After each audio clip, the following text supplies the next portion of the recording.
So you'll see, like this is sort of the traditional way to do the arm triangle, where you hop off to the side like this. So I see how Dave can run out. Yeah, keep going. Keep going. Runs out. He can end up out the back door. All right.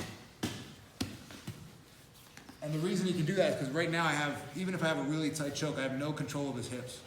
So he can get away fairly easily. All right.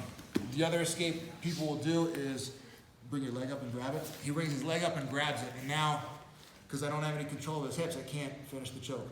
The other one he can do from here is to grab his ear, like that. And now that can prevent him from being able to push your head in, right?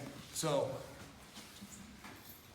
when you hook your foot inside of his legs, and we start here, I hook my foot, and I turn him. Now, none of those things will work because my legs control his hips, right? So once I bring my head to the shoulder, and I bring my head down, he can't try to run your hips away. His hips can't go anywhere, and he can't bring his legs up to grab his arm, right? And he'll just slowly get choked. Right? So try to focus on, once you get the head and arm isolated from the mount, make sure you control the hips, right? Bring the shoulder off the mat, loop your arm in deep. Your grip locks under the shoulder, ear to the shoulder, and then watch my right foot. I'm going to try to make his knee touch his face. So as I bring my head down, like that. The more you can make somebody's body, like if I'm pushing his legs that way, pulling his head this way, his body's going in two different directions. All right? There, right?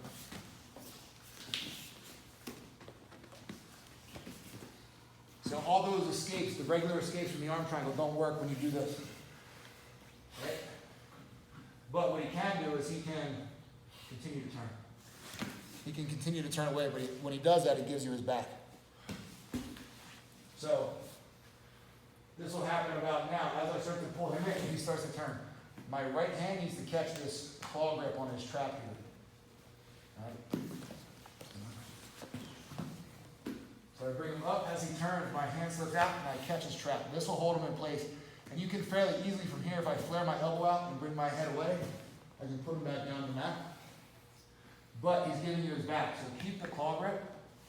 I'm going to slide my left knee up, catch his wrist, catch my wrist, and now I can easily take his back. So I'm just going to, from this position, ideally I step my foot out, tight to the hip. I'm going to sit my butt to the floor. I want to pull him into my lap. When you go to take his back, you see how high my knee is? I don't want to throw it necessarily over his shoulder. I actually want to bring my knee under, like that. Fall to the side, and then you can lock a body triangle or cross the feet on the side. So, hold your foot. As we turn, your partner's going to start to turn belly down. Make sure that you catch this trap grip. All right? This will be, continue to try to turn. You'll be able to hold the person here fairly easily. Your outside knee is going to slide up to your hand. Your hand goes under, catches their wrist. You grab the Kimura grip with the seatbelt. Right? Now I'm going to sit to my butt. I pull him into my lap, and I want to scoop my right knee underneath his armpit here. And now it'll put me in a good position. Take it back. One more time.